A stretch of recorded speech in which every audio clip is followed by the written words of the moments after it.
श्री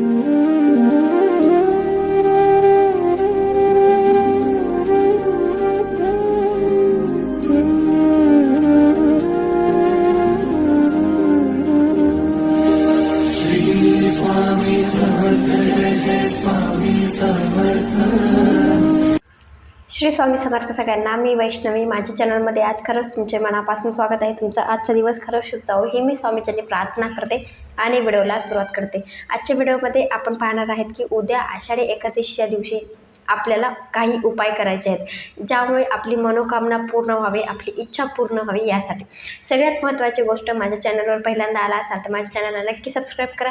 त्याचबरोबर तुम्हाला हा जर व्हिडिओ आवडला तर हा व्हिडिओ खूप जणांना शेअर करण्याचा प्रयत्न करा. चला मग व्हिडिओला सुरुवात करूया. सगळ्यात महत्त्वाची गोष्ट, सकाळी लवकर उठल्यानंतर पहिलं काम किंवा पहिली सेवा आपल्याला भगवान विठ्ठलाची करायची आहे. सकाळी अंघोळ झाल्यानंतर देवपूजा करत असताना भगवान विठ्ठलाच्या मूर्तीवर अभिषेक करायचा आहे, अभिषेक घालायचा आहे. अभिषेक तुम्ही पंचामृताने घालू शकता, तुम्ही पाण्याने अभिषेक घालू शकता. तुम्हाला ज्या गोष्टीने अभिषेक घालायचा किंवा तुम्ही पंचामृत जर तुम्हाला बनवता आलं नसेल तर तुम्ही दुधानं अभिषेक घातलात तरी चालेल. तर तुम्हाला जमेल तेवढ्या गोष्टी करायच्या आहेत. भगवान विठ्ठला पहिलं काम, भगवान विठ्ठलाच्या मूर्तीवर तुम्हाला अभिषेक घालायचा आहे. विठ्ठलाची मूर्ती नसेल, जी फोटो आहे तो फोटो स्वच्छ करून मूर्तीला चंदनाचा टिळा लावायचा आहे. त्याचबरोबर फुलं अर्पण करायचे आहेत. एखादा हार जर भेटला तर हारसुद्धा तुम्ही फोटोला लावू शकता किंवा जी मूर्ती आहे त्या मूर्तीला तुम्ही फुलांचा हार घालू शकता. म्हणजे जसं तुम्हाला सजवता येईल, म्हणजे सजवायचं असेल त्या पद्धतीनं तुम्ही उद्या मूर्ती असेल किंवा फोटोला सजवू शकता. त्यानंतर दुसरं काम, आपली देवपूजा झाल्यानंतर आपल्या भगवान विठ्ठलाच्या समोर आपल्याला 108 पानं, तुळशीचे पानं अर्पण करायचे. तुळशीचे पानं अर्पण करत असताना ओम नमो भगवते वासुदेवाय नमः हा मंत्र म्हणत म्हणत भगवान विठ्ठलाच्या चरणापाशी तुम्हाला 108 पानं अर्पण करायचे आहेत. हा उपाय जर तुम्ही केला तर खरंच भगवान विष्णूंची कृपा म्हणजेच भगवान विठ्ठलाची कृपा तुमच्यावर राहणार आहे. तर 108 पानं म्हणजे तुळशीची पानं 108 पानं जर जमली नाहीत तर तुम्ही 11, 21, त्याचबरोबर 51 अशा पद्धतीने घेतल्यात तरी चालेल. त्यानंतर दुसरी गोष्ट करायची आहे की तुम्ही भगवान विठ्ठलाची सेवा केल्यानंतर तुम्हाला रुक्मिणी मातेची पण सेवा करणं गरजेचं आहे. म्हणजे लक्ष्मी मातेची पण सेवा आपल्या घरामध्ये झाली पाहिजे. त्याबरोबर सगळ्यात महत्त्वाची गोष्ट, जर तुमच्या घरामध्ये श्रीयंत्र असेल तर श्रीयंत्रावर तुम्हाला कुंकुमार्चन करायचं आहे. त्यानंतर आपलं जी घर आहे, आपलं घराचा जी उंबरा आहे, प्रवेशद्वार आहे, प्रवेशद्वाराला हळदीचं लेपन करायचं आहे. प्रवेशद्वार स्वच्छ करायचं आहे, हळदीचं लेपन करायचं आहे. बाहेर तुम्हाला जमली तर रांगोळी काढायची आहे. म्हणजे आपला प्रवेशद्वारसुद्धा खूप छान दिसावं असं तुम्हाला उद्या करायचं आहे. दोन्ही साईडला रांगोळी काढायची आहे. त्याचबरोबर स्वास्तिक आपल्या प्रवेशद्वारावर म्हणजे दरवाजावर काढायचं आहे. त्यानंतर कुंकानं आपल्या उंबऱ्यावर सुद्धा स्वास्तिक काढायचं आहे. त्या ठिकाणी शुद्ध गाईच्या तुपाचा दिवा आपल्या उंबऱ्यावर लावायचा आहे. प्रत्येक गुरुवारी तुम्ही लावत असाल तर उद्या एकादशीच्या निमित्ताने सुद्धा तुम्हाला हा उपाय नक्की करायचा आहे. त्यानंतर आणखी एक गोष्ट महत्त्वाची आहे ती म्हणजे की आपल्याला उद्या गॅसची पण पूजा करायची.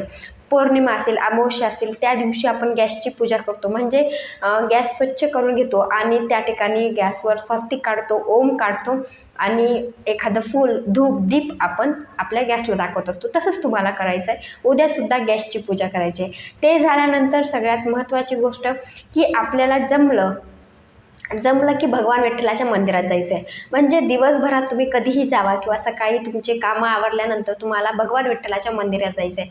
मंदिरात जाऊन भगवान विठ्ठलाचं दर्शन घ्यायचं आहे. दर्शन घेत असताना आपल्या घरातलं एखादं फळ घेऊन जायचं आहे. त्याचबरोबर तुम्हाला जमलं तर एखादा फुलाचा हार, अष्टगंध असेल, कुंकू असेल, ह्या गोष्टी सोबत राहू द्यायच्या आहेत. साखर घेऊन जायची आहे. त्या ठिकाणी भगवान विठ्ठलाची मनोभावे पूजा करायची आहे. नंतर घरी यायचं आहे. त्यानंतर उद्याच आपल्याला माहिती असावं की पिंपळाच्या झाडाची पूजा केली जाते. तर तुम्ही उद्या सकाळी विठ्ठलाच्या मंदिराच्या बाहेरून येत असताना जर तुम्हाला पिंपळाचं झाड भेटलं तर त्या ठिकाणी लगेच तुम्हाला पिंपळाच्या झाडाची पूजा करायची आहे. त्या ठिकाणी सोबत जर गेलात तर दूध घेऊन जायचं आहे.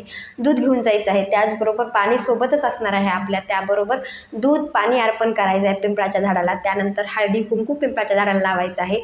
पुन्हा तुम्हाला माहिती असेल की मी एक व्हिडिओ बनवला आहे, त्याच्यामध्ये मी सांगितलं आहे की तुम्हाला एक दिवा त्या ठिकाणी सुद्धा लावायचा आहे. मग तुम्ही त्या ठिकाणी सुद्धा एक तुपाचा दिवा लावायचा आहे. नंतर 11 असतील, 7 असतील, 5 असतील प्रदक्षिणा म्हणजे पिंपळाच्या झाडाला फेऱ्या मारायच्या आहेत आणि फेऱ्या मारायच्या आहेत म्हणजे प्रदक्षिणा घ्यायच्या आहेत. प्रदक्षिणा घेत असताना ओम नमो भगवते वासुदेवाय नमः या मंत्राचा जप करत करत तुम्हाला फेऱ्या मारायच्या आहेत. ते झाल्यानंतर घरी यायचं आहे. घरी आल्यानंतर संक्षिप्त श्रीमंत भागवत या ग्रंथाचं पारायण तुम्हाला करायचं आहे. म्हणजे एका बैठकीमध्ये पूर्ण ग्रंथ तुम्हाला वाचन करायचं आहे. हा ग्रंथाचं पारायण जर तुम्ही केलं तर आपल्याला ग्रंथाचं पारायण केल्यानंतर आपल्या घरामधले जी पितृदोष आहे किंवा पितृदोष आहे असं ज्यावेळेस आपल्याला सांगितलं जातं तो कमी होतो. त्याचबरोबर आपल्या घरामध्ये चांगलं व्हायला सुरुवात होते असं म्हटलं जातं.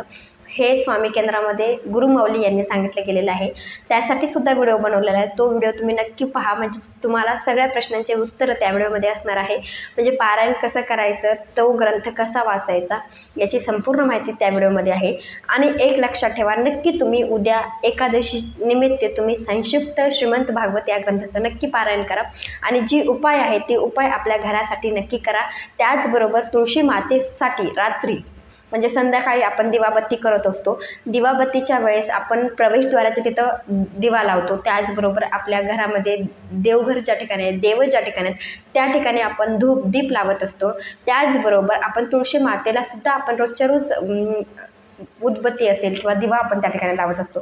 पण एकादशी निमित्त तुम्हाला सुद्धा शुद्ध गायीच्या तुपाचा दिवा तुळशीपाशी सुद्धा लावायचा आहे, तुळशी माते समोर लावायचा आहे. ही गोष्ट उद्या एकादशी निमित्त हा उपाय सुद्धा करायचा आहे. तिच्यापाशी म्हणजे तुळशी मातेपाशी जर तुम्ही दिवा लावला तर तिची आपल्यावर कृपा राहते. त्याचबरोबर आपल्या घरामध्ये कोणतीच अडचण येत नाही असं म्हटलं जातं.